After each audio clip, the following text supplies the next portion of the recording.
le podium.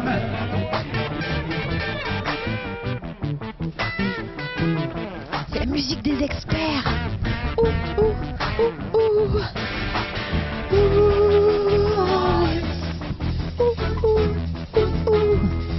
Aujourd'hui, deuxième étape du Tour du Limousin entre Rochechouart et Ambazac, un peu plus de 185 km et 150 coureurs. On va aller prendre un petit peu l'ambiance de ce qui se passe sur ce village départ à Rochechouart.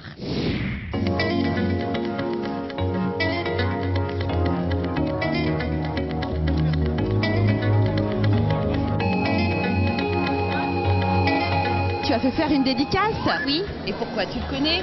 Oui, je le connais et il m'a fait signer. Ah, c'est chouette. Montre-le à la caméra. Dédicace de Raymond Poulidor. Non, les stagiaires ne servent pas à porter les gobelets de café. Hein. C'est faux. Nous sommes ici au musée départemental d'art contemporain de Rochechouart avec Annabelle Ténez. Alors justement, vous, qu'est-ce que ça vous apporte le Tour du Limousin? Alors, ce qui est intéressant, c'est qu'on a une cour très vivante, hein, puisque nous accueillons le village départ dans la cour du château de Rochechouart. Donc, le Conseil général de la Haute-Vienne et le musée départemental d'art contemporain en sont ravis. Et c'est vrai que ça nous emmène aussi bien un autre public, le public sportif, près d'un lieu de culture comme le nôtre, à la fois de culture historique et de culture contemporaine, comme vous voyez dans cette salle. Nous avons quitté le château de Rochechouart et le village départ pour aller faire un petit tour en centre-ville et voir ce que les commerçants pensent de ce Tour du Limousin. On y va. Alors vous, qu'est-ce que vous pensez de ce Tour du Limousin? Est-ce que ça vous apporte quelque chose? Alors, ça apporte un peu de monde, ça c'est sûr, dans Rochechouart. Donc ça fait déjà bouger la ville, donc ça c'est super. Donc c'est toujours intéressant de se faire connaître un petit peu plus, parce que c'est souvent des gens aussi de la région. Puis même, ça amène une certaine ambiance qui est super sympa. Surtout que cette année, Rochechouart, c'était ville d'arrivée et ville départ. Oui. Donc 2 fois plus normalement, de population. Oui, oui. Est-ce que vous vendez plus de fromage, justement? Est-ce que vous en faites découvrir? Alors moi je fais découvrir le fromage, oui. Après, pour être franche, j'en ai pas forcément vendu plus pour ça. Je pense que les gens qui viennent voir quand même le Tour du Limousin sont très organisés, ils ont leur petite glacière, ils ont tout prévu. Ils sont pas là pour ça les gens, hein. Ils sont vraiment là pour le Tour du Limousin, ils sont pas là pour le fromage. Hein. Il est interdit de voler les fleurs dans le jardin de Madame Ventura Rosita, peine d'amende. Oh. Qu'est-ce que vous pensez, vous, du Tour du Limousin? Parce que je vois que vous êtes allé faire un petit tour, ils sont contents? On est allé au village étape, dans la cour du château, les enfants sont contents, il y avait beaucoup de monde, le soleil était là, c'était génial.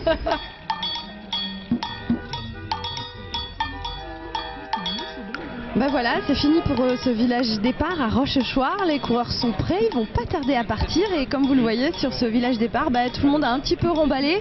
Il reste plus que quelques coiffeurs encore. Hein. Et puis sinon, tout le monde est prêt à partir.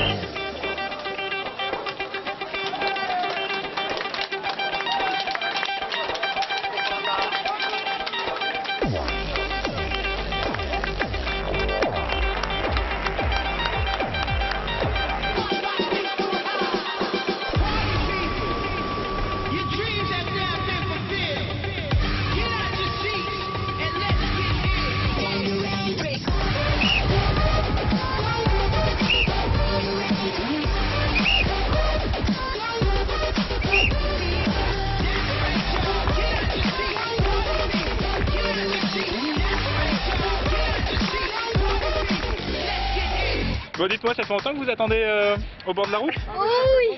Ouais. Ça fait combien de temps? Oh, je sais pas, mais presque 1 heure. Presque 1 heure. Oh, je me vante pas, mais... Allez, on va carré, STJ. Vous êtes là depuis combien de temps, à peu près, vous savez? Ça fait là depuis 2 heures. Ça fait 2 heures pour moi. Ça fait 2 heures pour la caravane, quoi, pour les enfants.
It's my first victory in my professional career.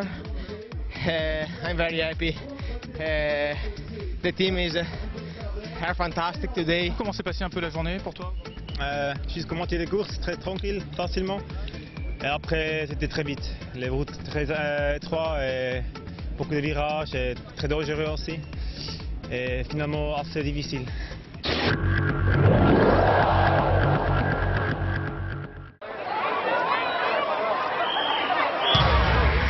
La troisième étape, elle est un petit peu particulière, comme tous les ans. Elle se déroulera sur le territoire de la Corrèze. Et quand on parle de Corrèze, eh bien, chacun sait que c'est un circuit très difficile. Ce sera une étape qui partira de Hussac, c'est-à-dire la banlieue de Brive, pour arriver à Chamboulive, après 182 km. Et là, nous allons avoir à faire la plus dure, l'étape la plus dure, puisque ça va monter et descendre sans arrêt. Et puis nous avons réservé aux coureurs quelques petites surprises, donc voilà, avec des petites routes par moment, très étroites et puis très pentues, avec également à 25-30 km de l'arrivée, une surprise, comme je vous dis, c'est une très très belle côte qui se termine à presque 20% et où il faudra être très très fort. Cette côte qui donc est la côte des Costes, qui après Vimbel on prend la route de Tulle, on tourne à droite pour rejoindre Naves et celle-là c'est vraiment la surprise du jour. Eh bien on l'aborde, on n'a pas l'impression que ça va être très très dur, on l'aborde bien sûr, par un virage à droite sur une route très étroite. Et au fur et à mesure que l'on monte à travers la forêt, eh bien à un moment on a un petit coude à gauche qui fait que si vous n'êtes pas debout là non plus, vous allez reculer au lieu d'avancer. Et puis il faudra être très très fort et avoir le bon braquet surtout pour la passer. La course peut se jouer dans cette côte parce que lorsque vous allez avoir passé 1 kilomètre de plus où on est en descente pour aborder Naves, cette côte continue après pendant 3 autres kilomètres. Et où le coureur ou les coureurs qui seront sortis peuvent continuer à faire la différence. Et je vous dis, après, il n'y a plus que 25 km et sur des routes qui ne sont pas très larges, où la visibilité est vraiment nulle. Donc c'est là où les échappées se développent le plus favorablement.